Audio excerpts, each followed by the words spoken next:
I really love these assets, and now Blackstone is managing it instead of Black Swan.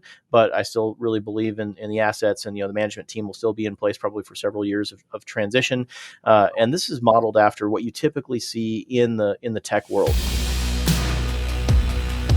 What is your thoughts on just that? Like 10 years from now, you're like, hey, we're never going to sell, but then the company comes in and sells everything. Any thoughts on if you were to sell the company and if they were to try to sell all the property?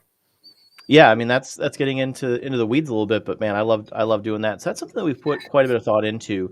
We're trying to build a thing that if we did sell, we'd sell the whole package. We've got an amazing team, amazing assets that we have developed with a tremendous amount of foresight, and the whole is much more valuable than the sum of its parts. So whatever it is that some future exit event would potentially look like, I sure hope that we'd sell the whole thing as a whole.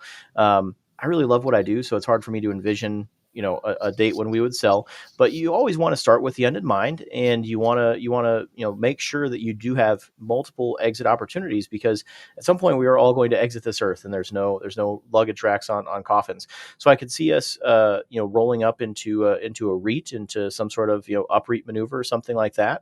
I could see the entire fund being purchased in whole.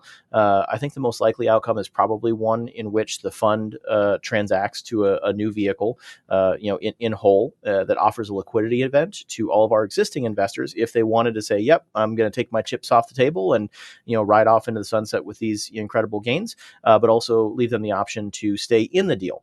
And I really love these assets, and now Blackstone is managing it instead of Black Swan. But I still really believe in the assets, and the management team will still be in place probably for several years of transition. And this is modeled after what you typically see in the tech world. So everything I just described, I would say, is an SOP in the tech world. It's a little less common in the real estate world, where it would be, I would say, pretty common to kind of parcel out to part out a portfolio. But I think that we've created something really truly special with our staff, with our systems and processes, with the unique portfolio that we've created. So we own kind of more downtown real estate in Rochester, Minnesota, in around the Mayo Clinic campus, where Mayo just announced a $5 billion expansion to their campus. So just as an example, we paid about $10 million for half of a city block where we own multiple adjacent parcels, and there's going to be a $1 billion building on one side of that parcel and a $1 billion building on the other side of the parcel. Like, it would seem crazy to me to try to sell those parcels off individually. I would think that a Blackstone type group would want to just buy the whole thing and pay a premium price, recognizing that the whole is more valuable than the sum of its parts.